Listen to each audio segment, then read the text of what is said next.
the most shocking news over the weekend. I don't think a lot of people knew this was coming. What a sentence. Buff Bagwell has had one of his legs amputated, John. It was an above the knee amputation. I guess this is following complications from a car accident way back in 2020. He's had dozens of surgeries trying to remedy what was wrong and to no avail. So the healthy call, the right call was an unbelievable call. Buff Bagwell has lost one of his limbs now. I mean, this is something that is beyond words about how what you think you would feel yourself if something like this happened. You go under the knife and you realize you're going to wake up without your leg. I mean, that's hard to fathom doing that.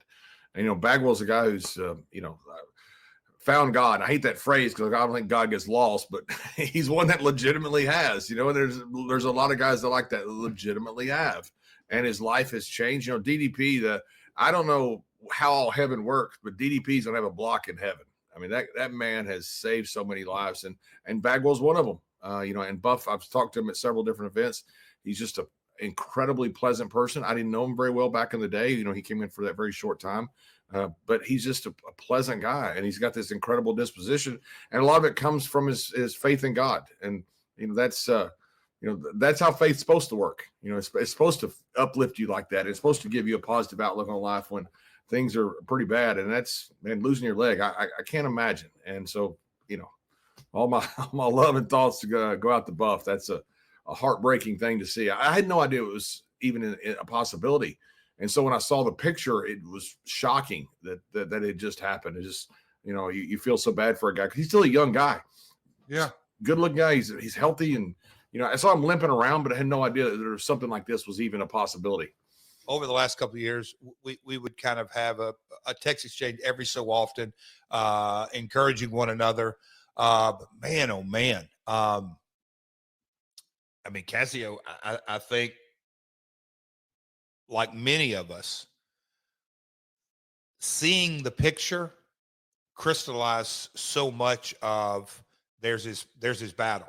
Yeah. And I've got we dealing just life. There's I got a buddy up in Lexington, Matt Bradford.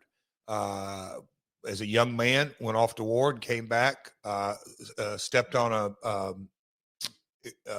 a device, lost both of his legs and his eyesight. So there are lots of success stories out there that people fighting for their country, or just farming accidents, all kinds of things. Buff isn't certainly the first, but man, oh man, I hope and pray, and it feels like he's I think my understanding is he chose this because he didn't want to go down the continued fight. It wasn't healing and all this, but God bless him. I wish him nothing but the best, head up, and I hope that the gratitude that comes with really, really waking up and saying, hey man, I'm breathing today. Man, tough road. I wish him nothing but the best. I saw him in a interview with Maven. Maven stopped by and recorded a chat he had with him in the hospital. And he said that, look, he's already focused on the future. He said, I'm going to be able to run. I'm going to be able to run better.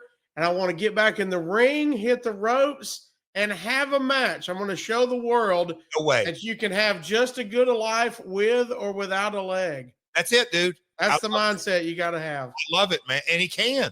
Yeah. I mean, he absolutely, good for him. Shit. And it's because, as you can attest, he got his life together. Yeah. He's battling that addiction every day, of course, as you know, but over that, and every time I see him somewhere, he was always in a great space, and excited and thankful to be where he is. And I'll say this, Buff, and look, we all have our bad days and irritable and all that kind of stuff, but 90+% of the time, you see, I used to call him Marquise. He always had a smile on his face. I mean, always had a smile. I mean, I can't say happy-go-lucky. That might sound too, but I mean, Marquise always had a smile on his face. Obviously, love to have a good time. But man, I'm glad to hear that kind of mindset. So good stuff. Buff man. Bagwell's a great human being. I love Buff Bagwell. Every time I've ever been around Buff Bagwell, he's greeted me with a smile. He's greeted me with a hug and just smiles and laughs. And he's a guy who could easily been a big leaguer. You know, I've met people who've big leagued me. You know, like they looked at me like, "Oh, how you doing?" and walk away. You know, like a dick. Buff Bagwell was never like that, man.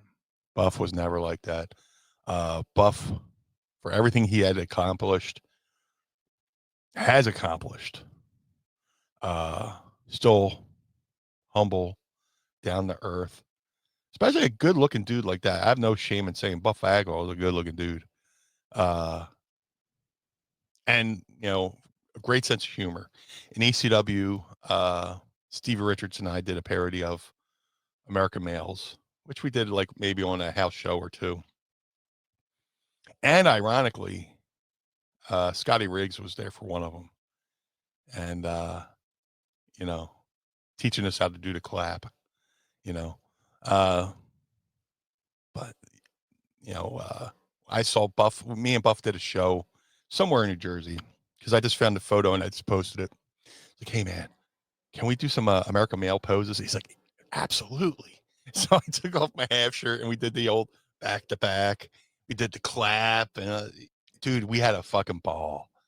And Buff was so good about that. And, you know, he didn't have to be, you know, if he wasn't, if he would have, I could have easily seen a guy like that, you know, big league, you know, great run in WCW, start off, you know, teaming with Scorpio, and then did the American Males. And that American Males vignette, you know, when they used to show videos of people before they actually had matches, like the vignettes, American Males vignette was fucking awesome. With that music, and it looked like a Calvin Klein commercial. It's like, God damn, who are these guys? And I'd seen Buff before, and I was familiar with Scotty Riggs, but the pairing together, sometimes you forget you've seen somebody before. You know, that happens to me a lot. I'll see somebody, who's that? And I go, oh shit, yeah, I've seen them before. You know, that's just me. But American Males were great. He had a great run with the American Males, tag team champion, joined the NWO. You know, had a great run there. Had a scare working with Rick Steiner, which was nobody's fault. Nobody's fault. Steiner did his signature bulldog off the second rope, and Buff's head caught, you know, right behind Rick and did a little whiplash thing, which is scary shit, man. I remember watching that live on TV and just like, oh man. He came back from that, you know. But this is just the latest obstacle, and I'm confident he'll overcome it, you know. Apparently it stems from Buff having an automobile accident in 2020, and it totally, like, not only did it damage his leg, it like obliterated his kneecap. Like, he didn't have a kneecap, and he's been dealing with this for the last 5 years, having multiple surgeries, trying to save his leg. And my goodness, man, my goodness. I don't know how I would, you know, would react in that situation, you know. But like I said, I woke up, I saw the photo, and I had to check to make sure it wasn't like some kind of sick joke. You know, I didn't want it to be true. Like, no, hold on. You know, let me go. Let me snoop around, and it absolutely was true. And my goodness,